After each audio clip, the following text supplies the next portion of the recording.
Hello and welcome to Mabinda TV. This is where I look at all issues African. So for now, I'd like to look at which three leaders do you think could have made Africa a superpower? That is, which three leaders do you think could have made Africa a superpower? So for me, I'll start with for you to be a superpower, for a country to be a superpower, it has to have a political power, economic power, and social cultural power. So for now, you see China is trying to be a superpower, but it doesn't have the same social cultural power as the United States. So for now, Africa has to have political power, economic power, and social cultural power. So in political power, I'll give it to Kwame Nkrumah. So remember, Kwame Nkrumah famously said that seek ye first the political kingdom and everything else shall be added unto you. That is Kwame Nkrumah. He famously said that seek ye the political power and everything, political kingdom and everything else shall be added to you. So of course you remember Kwame Nkrumah.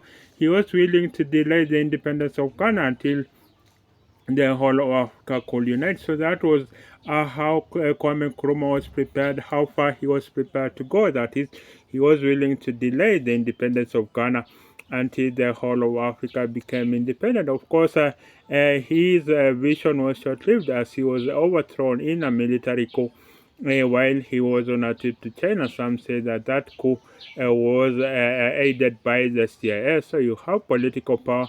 I'll give it to Kwame Nkrumah. Remember Nkrumah, I think you had, I think was it Guinea that was about to get independence, and then the French had this policy of colonial tax, that is taxing you for the benefits of colonialism. So as soon as Guinea was about to get independence, you had France, the former colonial power, banning its bridges, its roads, banning, uprooting the roads and railways. And then what did Nkrumah do? He had extended a loan of 10 million pounds to Guinea. That was billions by today's amount. And I think you had some within Nkrumah's circle. They were not so happy with this. So you had Kwame Nkrumah. I will give him the political power. Then economic power, that goes to Thomas Sankara. You remember Thomas Sankara of Thomas Sankara of Burkina Faso. So of course you had Thomas Sankara. He came to power in 1983 and then left in 1987 after he was assassinated. Of course, some say with the help of France. Of course, at that time it was his friend and compatriot, that is Blaise Compaoré, that orchestrated the removal, the killing of, the assassination of Thomas Sankara. So you have Thomas Sankara. What did he do? At his time, he basically removed Burkina Faso from dependence on IMF and World Bank. So he wanted, that is Burkina Faso, to be financially independent. That was the power of, that is Thomas Sankara. He wanted Burkina Faso to be financially independent. So you had Thomas Sankara basically, and I think he drove in a motorcade of just 3 vehicles. Sometimes he even used bicycles. So that was his vision, to make Burkina Faso to be financially independent. That was Thomas Sankara. So he wanted Burkina Faso to be a leading power. Basically, Thomas Sankara wanted Burkina Faso to be a leading power, basically in Africa and in the world. And I think he wanted Africa to be self-independent. Some say that France has killed a total of 22 African presidents.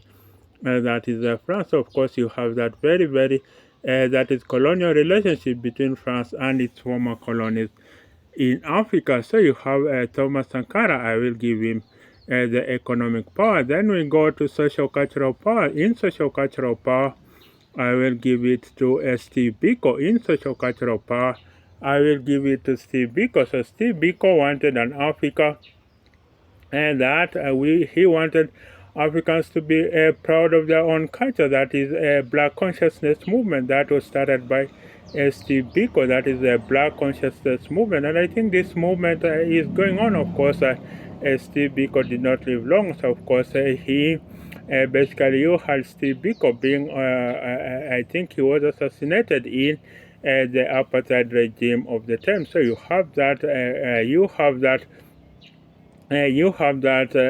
basically in social cultural power.